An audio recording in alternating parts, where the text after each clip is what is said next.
आज वर्तमान के अंदर देश के अंदर ये स्थिति पैदा हो गई है कि गौमाता से युवा लोग कैसे जुड़े और उनके गो गवियों को पहचान करके उसको मानव जगत के लिए कल्याणकारी कैसे बना सके, इसका मंथन दिन प्रतिदिन होता जा रहा है। इस कार्य को देखने के लिए जब इस विषय की चर्चा होते होते आज बड़े प्रबुद्ध लोगों के पास गई, जिसके अंदर विशेष तौर से पुलिस के अंदर आईजी साहब के नाम से विख्यात श्री कल्याणमल जी शर्मा तथा जब व्यापारी वर्ग के अंदर अपनी पैठ रखने वाले श्री भंवरलाल जी सोनी, जब इस विषय पर इसके सामने चिंतन आया तो उन्होंने अपने व्यापार से तुरंत प्रभाव से एक जोधपुर के पास भवाद के अंदर भूभाग खरीद करके तुरंत गौमाताओं के लिए अनुसंधानशाला खोली, जिसका मुख्य उद्देश्य यही रहा कि युवा को अपने एक गौमाता से कैसे जोड़े और उसको उद्योग जगत में स्थापित करके इस युवावस्था को जो बेरोजगारी की तरफ जा रही है, जो अपने पथ से दूर होती जा रही है, गाय से दूर होती जा रही है, समाज से दूर होती जा रही है, उसको वापस जोड़ने के लिए उनके अथक प्रयास चल रहे हैं। और उस कार्य के लिए जब इस पर चिंतन हुआ तो उन्होंने 3 चीज़ों को पाया गया कि गोबर, गोमूत्र और दूध, यदि इन तीनों चीज़ों पर बराबर काम हो गया तो यही गाय घर घर के अंदर वापस स्थापित हो सकती हैं। इस कार्य के लिए सबसे पहले दूध, जो गोमाता का दूध संकलन करके उसको व्यवस्थित करके, जो आज शहरों के अंदर छोटे छोटे नोनियाल हैं जिनको सीधा गोमाता का ताज़ा दूध मिल सके, इसके लिए उन्होंने डेयरी को एक व्यवसाय के रूप में खड़ा करने का संकल्प लिया है। उस कार्य के साथ साथ उन्होंने गोमूत्र को भी दूध की तरह संकलित करके उसके अनेक रूप, जिसके अंदर गोमूत्र अर्क है, उसका फिनाइल बनाना है, उसका कीटनाशक बनाना है, उसका पेस्टिसाइड बनाना है, अनेक प्रकार के स्वरूप तैयार करके जिसमें किसान वर्ग भी जुड़ जाए, आज का युवा वर्ग भी जुड़ जाए तथा इसके अंदर उद्योग जगत भी से जुड़ जाए। ऐसा कार्य एक इंडस्ट्री के रूप में खड़ा करने के लिए गोमूत्र के द्वारा इन 5 चीज़ों के माध्यम से वो समाज के अंदर जुड़ने का प्रयास कर रहे हैं। इसी प्रकार गोबर, जिसको हम एक गोबरहीन दृष्टि से देखते हैं, जबकि वो गोमय है जिसमें लक्ष्मी स्वरूपा निवास करती है, उसके लिए आज इन्होंने धूप बत्ती, क्योंकि आज घर घर में आज अगरबत्ती हो रही है, अगरबत्ती में बांस की सिली होती है, जो समाज के अंदर सिर्फ एक शमशान घाट में यूज होने वाली चीज़ अपने आराध्य के आगे आज यूज हो रही है, वो बड़ा दुखद विषय है। इस विषय को समझते हुए तुरंत उन्होंने, महानुभावों ने धूप बत्ती के लिए मशीन लगाई है आज, जिससे गोमय गोबर और गोघर्त के द्वारा, गूगल के द्वारा धूप बत्ती का निर्माण हो रहा है। इसके साथ ही वातावरण के अंदर शुद्धि को बढ़ाने के लिए, ऑक्सीजन प्राणवायु को बढ़ाने के लिए गोबर के छोटे छोटे कंडों का निर्माण किया जा रहा है, जिससे हर समाज के अंदर यज्ञ करते समय उसका उपयोग हो, जिससे वातावरण को शुद्धि हो।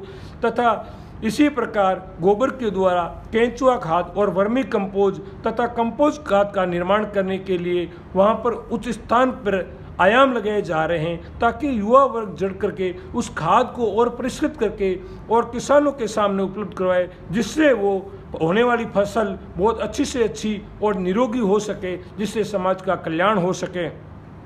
इसी प्रकार गोबर के उपले बनाए जा रहे हैं, गोबर के अनेक स्वरूप तैयार करके इस समाज के सामने स्थापित किए जा रहे हैं। इसी प्रकार 5 गवियों को मिला करके भी पंचगव्य का निर्माण करने के लिए प्रयासरत हैं। गोबर से मंजन बनाया जा रहा है और मंजन से इतना अच्छा फायदा हो रहा है कि जिनके दांतों के अंदर अनेक प्रकार की व्याधियाँ होती थी, उनके अंदर काफ़ी इसके परिणाम अच्छे आए हैं। इस प्रकार वो मानव जगत के साथ कल्याण की भावना रखते हुए हमारे आईजी साहब कल्याणमल जी शर्मा व भंवरलाल जी सोनी इस कार्य के लिए पूर्ण रूप से प्रयासरत हैं, और उनके प्रयास की वजह से आज युवा वर्ग जो जोधपुर का आसपास का है वो तन मन से जुड़ रहा है। हालांकि वो उनके पास में धन न देने के हो, उस कार्य के भंवरलाल जी बहुत अथक प्रयास से एक भामाशाह की तरह कार्य कर रहे हैं। वो अपने मूल पूंजी से भी बहुत पूंजी लगा करके इस कार्य को, गाय क्या महत्व को समझाने के लिए, गौशाला आर्थिक स्वावलंबी कैसे बने, इसके लिए वो पूर्ण रूप से प्रयासरत हैं, जिससे कि पूरे समाज में एक पायलट प्रोजेक्ट के रूप में आगे आवे, ऐसा प्रयासरत हैं, जिससे हर वर्ग व्यापार के रूप में इससे जुड़ जाए। ऐसी इनकी भावना को भगवान साकार रूप दे। इसके अलावा वैद्य जी, मैं आपसे बात पूछना चाहूँगा, एक अभी बड़ा मुद्दा है कि गौमूत्र से कौन कौन सी व्याधियाँ ठीक होती है, जैसे कोरोना भी है, जैसे कैंसर भी है, तो आपके हिसाब से इसके अंदर आपका क्या व्यू रहेगा? शास्त्रों के अंदर ये साफ लिखा हुआ है कि गौमूत्र एक ऐसा मैंने दिव्य औषधि है। गोमूत्र कोई औषधि नहीं, महाऔषधि है। इसके अंदर कैंसर, डायबिटीज, कोरोना या कोई भी अनेक प्रकार के वायरल डिजीज हो जिसको ये समन करने में काफ़ी अच्छी भूमिका निभा सकती है। मनुष्य यदि पथ्य अपथ्य का ध्यान रखता हुआ निरंतर गोमूत्र अर्क का सेवन करे तो ऐसा कोई असाध्य रोग नहीं है जिसको गोमूत्र के द्वारा शांत नहीं किया जा सकता, ऐसा मैं मानता हूँ। तो गोमूत्र ऐसी औषधि है जिससे सारे रोग ठीक हो सकते हैं। तो इसके लिए गुरु जी, वैद्य जी, कुछ साइंटिफिक अप्रोच या साइंटिफिक रिसर्च भी अभी तक सामने आया है क्या? हमारे सबसे पुराने जो ग्रंथ हैं, चरक संहिता, सुश्रुत संहिता, उसके अंदर गोमूत्र की महिमा का वर्णन बहुत रूप से वर्णित है। क्योंकि हमारे ऋषि मुनि, ऋषि का मतलब ही रिसर्च होता था, वो अपने जीवन पर अनुसंधान करते थे और मानव जगत के कल्याणकारी होता था, तब उनके शब्दों को शास्त्र के रूप में लिपिबद्ध करते थे और उनके शास्त्र कभी झूठ नहीं बोल सकते। उन्होंने गोमूत्र की इतनी महिमा बताई गई है कि उसके सामने संसार की ऐसी कोई चीज़ नहीं है जो उच्च स्थान को प्राप्त कर सकती है।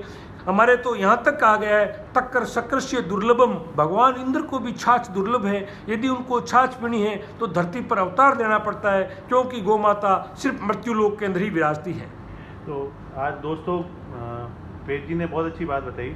ये रिसर्च, ये साइंस जो पाश्चात्य संस्कृति हमारे देश के अंदर आ रही है, ये वही है और उसी रिसर्च के लिए हम सब दौड़ते हैं कि रिसर्च और साइंस क्या बोल रही है। और साइंस भी आज सुश्रुत और चरक संहिता से सीखती है। तो हमें उस तरफ न जाके हमारे जो गॉड गिफ्ट कह सकते हो कि भगवान की जो ये देन मिली है हमें गोमाता के रूप में, इसकी महत्वता को समझे और इसकी भावनाओं को समझे। जिस तरह से आप रोड पे भी जाते हो तो कभी गाय आपको रोड के बीचों बीच चलती हुई नहीं मिलेगी, वो हमेशा साइड में चलती है और एक हॉर्न की आवाज़ दोगे तो भी वो समझती है। तो जो भावना गोमाता के अंदर है वो ज़बरदस्त है और गोमाता की सेवा से आप सभी का कल्याण हो। और गाय कभी नुकसान नहीं देती है। अगर आप सही से सेवा करते हो, सही से काम करते हो तो 5,000 से 10,000 रुपये की आय एक गाय से प्रति माह कर सकते हो। आपको चीज़ों को बनाना पड़ेगा और उसको मार्केट करना पड़ेगा। सारे युवा देखते हैं वेद जी इसको, उनके लिए आपका अंतिम मैसेज हो तो आप उनको बता दें कि वो शुरू कर रहे हैं तो उनको करना चाहिए या नहीं चाहिए। क्योंकि कई बार नेगेटिव होता है, एक कहावत भी चलती है कि किसी को दुख में डालना हो या किसी को परेशान करना हो तो उसके घर पर 4 गाय या 4 भैंस बांध दो। तो ऐसी कहावतें भी आजकल प्रचलित हो गई है कि किसी से दुश्मनी निकालनी हो। तो इसके लिए आप युवाओं को कुछ कहना चाहते हो तो अंत में आप 2 शब्द कहें। मैं आज के युवा को इतना ही कहना चाहता हूँ कि आप अपने विज्ञान को अक्षर ज्ञान तक सीमित न करें, वो अपने बुद्धि और विवेक से भी जानें। क्योंकि हमारे जो शास्त्र हैं, उन्होंने जो ऋषि मुनियों ने जो रिसर्च की थी वो मानव जगत के ऊपर की थी और मानव जगत के ऊपर करने के बाद में ऋषि आपस में बैठ करके संभाषा परिषद करते थे और जब मानव के कल्याणकारी होती थी तभी उसको शास्त्र को शब्दों के द्वारा लिपिबद्ध करते थे। आज की जो विज्ञान है जो बार बार बदलती रहती है, आज की विज्ञान कभी मेंढक पर रिसर्च करती है, कभी चूहे पर रिसर्च करती है और जो चूहा ठीक होता है वो क्या मानव जगत के लिए कल्याणकारी हो सकती है? मैं ऐसा नहीं मानता हूँ। क्योंकि जो उन्होंने सीधा मनुष्यों पर प्रयोग किया है और क्योंकि प्रकृति ने उनको सीधा मनुष्य के ऊपर प्रयोग करके उसको सही साबित किया है, उनके कभी भी प्रयोग को हम चैलेंज नहीं कर सकते हैं। इसी का प्रमाण आज है कि चरक और सुश्रुत संहिता में जितने भी योग और जितने भी गुणों की व्याख्या की गई है उसके अंदर आज तक एक औषधि पर बैंड नहीं लगा है, जबकि दूसरी जितनी भी चिकित्सा पद्धतियों पर 2-3 साल के अंदर अनेक औषधियों पर बैंड लग जाता है और बाद में पता चलता है कि ये जो औषधि बनी थी मानव के लिए कल्याणकारी नहीं थी। उसके द्वारा ये विपरीत प्रभाव आए कि वो मानव जगत के लिए काफ़ी नुकसानदायक साबित हुई। तब तक काफ़ी मनुष्य अपने स्वास्थ्य का विनाश कर चुके होते हैं। जबकि आयुर्वेद जब से सृष्टि की रचना हुई है, जब से वेद की रचना हुई है, तब से धरती पर विद्यमान है।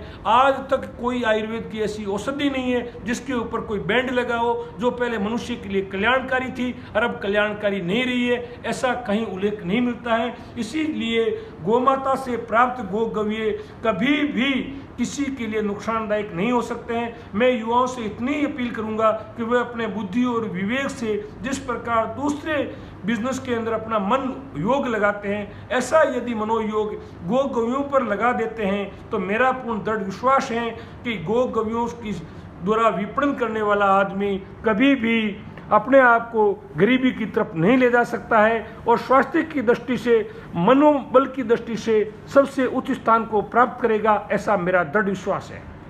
दोस्तों, इस बात से आप समझ गए होंगे कि गाय की क्या क्षमता है और उससे आप क्या क्या प्राप्त कर सकते हैं। तो हमारी आप सभी को शुभकामनाएं हैं गौ माता की जय हो, आप सभी का कल्याण हो, आप सभी सफल हो। इसी कामना के साथ वेद जी का धन्यवाद कि इन्होंने आप सभी के लिए हमें समय दिया। आशा करता हूँ आपके लिए जानकारी सुलभ रही होगी। जय गौ माता।